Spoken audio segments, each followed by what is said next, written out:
अस्सलामुअलैकुम रहमतुल्लाहि व बरकातुहू। उम्मीद है आप सब खैरियत से होंगे। आज हम पढ़ेंगे रिपीटेड मेजरमेंट डिज़ाइन के बारे में। सबसे पहले चैनल को सब्सक्राइब करना ना भूलिएगा। आगे देखते हैं कि रिपीटेड मेजरमेंट डिज़ाइन क्या होता है। रिपीटेड मेजरमेंट डिज़ाइन को विद सब्जेक्ट डिज़ाइन भी कहा जाता है। Experiment in which each subject participate in all condition of the experiment. इसमें क्या होता है कि रिपीटेड मेजरमेंट डिज़ाइन के अंदर जो हमारे पास पार्टिसिपेंट होता है वो तमाम कंडीशन के अंदर पार्टिसिपेट कर रहा होता है। Why do we use repeated measurement design. हम रिपीटेड मेजरमेंट डिज़ाइन को यूज़ क्यों करते हैं, इसकी वजह क्या है, ऐसी क्या ज़रूरत पेश आती है जब हम रिपीटेड मेजरमेंट डिज़ाइन को यूज़ करते हैं। इसके लिए हमारे पास 4 कंडीशन है जिसकी वजह से हम रिपीटेड मेजरमेंट डिज़ाइन को यूज़ करते हैं। सबसे पहले हम कंडक्ट करते हैं experiment when few participant are available. जब हमारे पास बहुत कम पार्टिसिपेंट हों, पर्सन हो, शख्स हो, लोग हों जो हमारे एक्सपेरिमेंट का हिस्सा बने, अगर वो कम हो तो तब हम क्या करते हैं, रिपीटेड मेजरमेंट डिज़ाइन यूज़ करते हैं। दूसरा, हम रिज़ल्ट को मोर एफिशिएंट अगर रिज़ल्ट हमने पाने हो, हासिल करने, तो तब भी हम रिपीटेड मेजरमेंट डिज़ाइन को यूज़ करते हैं।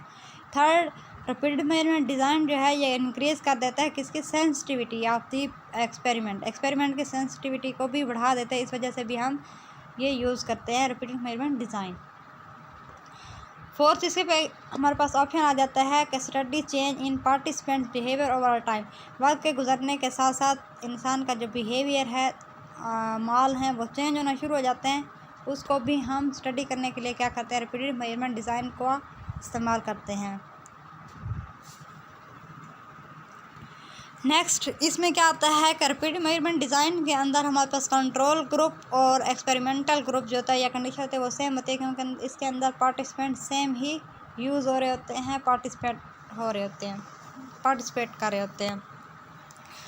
The role of parasitic effects in repeated measurement design को देखते हैं कि ये क्या होती है कि repeated measurement design can not be confounded by the individual difference variable because the same individual participate in each condition of the independent variable. इसके अंदर क्या होता है कि हर कंडीशन के अंदर जो पार्टिसिपेंट होता है वो पार्टिसिपेट कर रहा होता है, मतलब सेम इंडिविजुअल पार्टिसिपेंट होते हैं, तो इसकी वजह से कोई भी इंडिविजुअल डिफरेंस नहीं आता हमारा, यानी कि जो रिज़ल्ट होता है वो कंफाउंड नहीं होता। Participant performance in repeated measurement design में change across condition simply because of the repeated testing these change are called parasitic effect. Condition की वजह से हो सकता है कि थोड़ा बहुत चेंज आ जाए रिज़ल्ट में, वो क्योंकि पार्टिसिपेंट जो होता है वो कंडीशन से हाव नाव थोड़ी बहुत रख लेता है। Parasitic effect may threaten the internal validity of the repeated measurement design experiment when the different conditions of the independent variable are presented in the same order to all participants। इसका क्या मतलब है कि हमारी इंटरनल वैलिडिटी जो है वो threaten हो सकती है, वो डिस्टर्ब हो सकती है। रिपीटेड मेजरमेंट डिज़ाइन के अंदर हमारे पास 2 पॉइंट आते हैं, complete of repeated measurement design और incomplete of repeated measurement design. Complete repeated measurement design के अंदर क्या होता है कि अगर हमारे पास 4 कंडीशन है और 10 पार्टिसिपेंट हैं, तो 10 पार्टिसिपेंट 4 कंडीशन के अंदर ही पार्टिसिपेट करेंगे। जबकि इनकम्प्लीट के अंदर हमारे पास क्या है कि हमारे पास अगर 10 हमारे पास अगर कंडीशंस हैं और पार्टिसिपेंट जो है हमारे पास 4 हैं, तो वो हम उनको यानी कि एक कंडीशन से अप्लाई करके चेक कर सकते हैं। इसको मज़ीद हम देखेंगे एग्जांपल के साथ। आगे हमारे पास आ जाता है ABBA counter balancing. The simplest type of counterbalanced measure design is used when there are 2 possible order ABBA। जब हमारे पास 2 कंडीशन हो तब हम ABBA डिज़ाइन को यूज़ करते हैं। इसके अंदर क्या होता है कि अगर हमने पहले एक पार्टिसिपेंट था उसको कंडीशन लगाई है AB, तो दूसरे पार्टिसिपेंट पर हम जब अप्लाई करेंगे तो वो BA ट्रीटमेंट कंडीशन यूज़ करेंगे।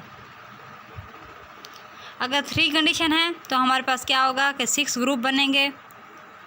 Condition A B C 3 condition है, आपने क्या करना है 3 × 2 × 1 = 6 आ जाएगा आपके पास। तो मतलब आपके पास टोटल जो कॉलम है या आपके पास ऑर्डर बनेंगे वो 6 बनेंगे, ABC, ACB, BAC, BCA, CAB and CBA।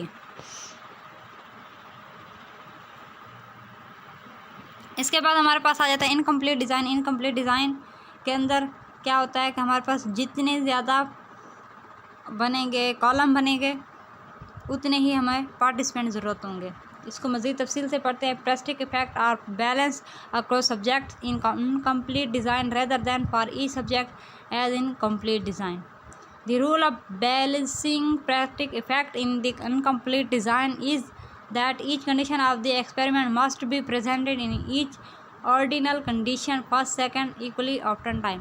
इसमें क्या होता है कि हमारे पास जितनी भी कंडीशन होंगी वो हर ऑर्डर के अंदर एक जितनी यानी कि इतनी ही बार रिपीट होंगी जितनी बार पहले रिपीट हुई है। मतलब हमारे पास कंडीशन ए है, वो फर्स्ट ऑर्डर में 2 टाइम अगर रिपीट हो रही है तो वो सेकंड ऑर्डर में भी 2 टाइम ही रिपीट होगी, थर्ड ऑर्डर में भी 2 टाइम ही रिपीट होगी।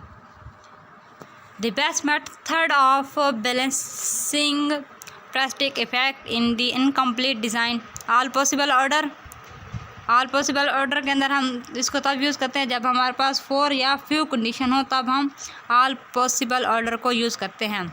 सिलेक्टेड ऑर्डर भी हम यूज़ करते हैं इनकम्प्लीट डिज़ाइन के अंदर। लेटर स्केयर्स और random starting order with rotations, ये भी यूज़ होता है हमारे पास सेलेक्टेड ऑर्डर इनकम्प्लीट के अंदर, डिज़ाइन के अंदर। Whether using all possible order or selected order, participant should be randomly assign to different sequence. मतलब हम जो हमारे पास पार्टिसिपेंट होंगे उनको हम कोई भी कंडीशन पर अप्लाई कर सकते हैं या कोई भी कंडीशन उन पर अप्लाई कर सकते हैं।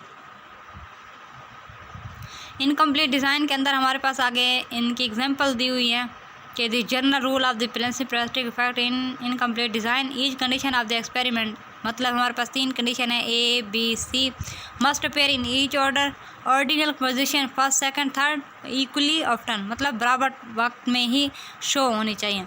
If this rule is followed, अगर हम इस रूल को फॉलो करते हैं तो प्रेस्टिक इफेक्ट जो होगा वो बैलेंस रहेगा और दूसरा जो हमारे पास एक्सपेरिमेंट होगा वो कंपाउंड नहीं होगा। इसके बाद इनकम्प्लीट डिज़ाइन के अंदर हमारे पास ऑल पॉसिबल ऑर्डर की एग्जांपल हम देखते हैं। अगर हमारे पास 2 कंडीशन है ए बी तो हमारे पास 2 ही पॉसिबल ऑर्डर बनेंगे, ए बी एंड बी ए। अगर हमारे पास 3 कंडीशन है ए बी सी तो हमारे पास पॉसिबल ऑर्डर जो है वो 6 बनेंगे, A B C, A C B, B A C, B C A, C A B and C B A. Participant would be randomly assign to one of this 6 order. मतलब इन 6 order में से हम randomly किसी भी एक order पर कोई भी पार्टिसिपेंट पर कोई भी ये ऑर्डर अप्लाई कर सकते हैं। अगर हमारे पास 4 कंडीशन है तो हमारे पास पॉसिबल ऑर्डर कितने बनेंगे, इसके लिए हमारे पास फार्मूला क्या था, जितनी आपके पास कंडीशन होती हैं उनसे जो पिछला डिजिट होता है आप उनके साथ उनको मल्टीप्लाई करते जाएंगे। यहाँ पे हमारे पास 4 कंडीशन है, 4 × 3 × 2 × 1 करेंगे तो हमारे पास आंसर क्या आएगा 24। तो अब हमने ये देखना है कि हमने इसमें ये रूल पढ़ा था कि हर एक ऑर्डर के अंदर जो हमारे पास कंडीशन है वो सेम टाइम आनी चाहिए। तो अब हमें कैसे मालूम होगा कि अगर हमारे पास 24 ओवरऑल ऑर्डर है तो वो इसके अंदर कंडीशन जो है वो कितनी बार रिपीट होंगे। तो हम 24 को उसकी कंडीशन जितनी थी हमारे पास 4 थी उसके साथ डिवाइड करेंगे तो हमारे पास जो आंसर आएगा मतलब 6 आ रहा है। तो हर एक ऑर्डर के अंदर कंडीशन जो है वो उतनी ही टाइम रिपीट होगी। मतलब 6 आया है तो हमारे पास फर्स्ट ऑर्डर के अंदर ए जो है वो 6 टाइम आएगा, सेकंड ऑर्डर के अंदर भी ए जो है वो 6 टाइम आएगा, सी ऑर्डर पर भी हमारे पास ए जो कंडीशन है वो भी 6 टाइम आएगी और ऑर्डर 4 पर भी ए कंडीशन 6 टाइम ही आएगी। नेक्स्ट हमारे पास देखते हैं कि issues of all possible order. इसके इशू क्या होते हैं। For this technique to be effective it is essential that at least 1 participant be tested with each of the possible order of the condition. जैसे कि मैंने आपको पहले बताया था कि हमारे पास जितनी कंडीशन होंगी उतने ही पार्टिसिपेंट हमें ज़रूरत होंगे। The use of all possible order require at least as many participant as there are possible order. Thus, if there are 4 conditions in the experiment, at least 24 participants are needed। अगर 24 है तो 24 हमें participant ज़रूरत होंगे। अगर 24 से ज़्यादा हमारे पास ऑर्डर बन रहे हैं तो हमें उतने ही पार्टिसिपेंट चाहिए होंगे जितने हमारे पास पॉसिबल ऑर्डर होंगे। ऑर्डर आगे हमारे पास आ जाता है लेटेंट स्केयर। लेटेंट स्केयर क्या है इसको समझते हैं और इसको बनाने का मेथड भी देखते हैं। लेटेंट स्क्वायर जो है वो भी इनकम्प्लीट डिज़ाइन के अंदर यूज़ होता है। और इसके अंदर हमारे पास अगर आपके पास 4 कंडीशन है तो आपने इसका एक फार्मूला याद कर लें, उससे आपको बनाने में आसानी रहेगी। फार्मूले को जहन से पूरी तवज्जो से सुने, आपको ज़रूर समझ आएगी।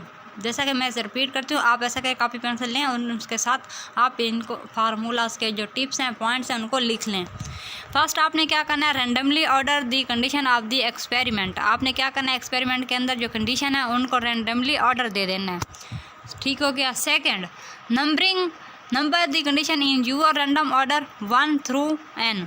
आपने क्या करना है, जो आपके पास n है मतलब कंडीशन है वो आपके पास 1 के बराबर होगी। Thus if you need n is equal to 4 condition, अगर आपके पास 4 कंडीशन है and the random order from step 1 was B A D C, then B is equal to 1, A is equal to 2, D is equal to 3 and C is equal to 4। आपके पास फिर third point क्या आ जाएगा, to generate the first row. पहली row आपने अब बनानी है। First order of the condition use the rule 1 2 n 3 n-1 4 n-2 5 n-3 6 etc। आपने क्या करना है, आपने अब इस रूल के मुताबिक आपने अपना जो ऑर्डर है उसको बना लेना है। To generate the second row के लिए आपने क्या करना है कि हर एक नंबर के अंदर आपने 1 को प्लस करना है। मतलब आपके पास जो ऑर्डर बना था B A D C, इसके अंदर आपने 1 को जमा करते जाना है। जहाँ पे हमारे पास कंडीशन 1 टोटल 4 थी, तो वहाँ पे जो 4 है वहाँ पे जब आप 1 प्लस करोगे यानी कि n+1 करोगे तो वो आपके पास 5 हो जाएगा, तो ऑर्डर ज़्यादा हो जाएगा। तो वहाँ पे n+1 जो है वो आपके पास इज इक्वल टू 1 होगा अकॉर्डिंग टू रूल। सेकंड आपने क्या किया है कि थर्ड रो बनानी है। To generate the adding by 1 to each number in the second row and again n+1 is equal to 1। तो यहाँ पे आपके पास क्या आ जाएगा, 1 आता जाएगा। आपने सिमिलर यही प्रोसेस रिपीट करना है और अपनी रो बनाते जाना है। जितनी आपके पास कंडीशन होगी आप उतनी ही बना लेंगे। मतलब आपके पास अगर 4 कंडीशन है तो आपके पास 4 ही टोटल ऑर्डर बनेंगे, अगर 5 हैं तो 5 ही ऑर्डर बनेंगे। सिंपल इस चीज़ को याद करने का फार्मूला। उम्मीद है आप सबको बहुत अच्छे से समझ आई होगी। चैनल को लाइक और सब्सक्राइब करना मत भूलिएगा। Thank you for watching. अल्लाह हाफिज़।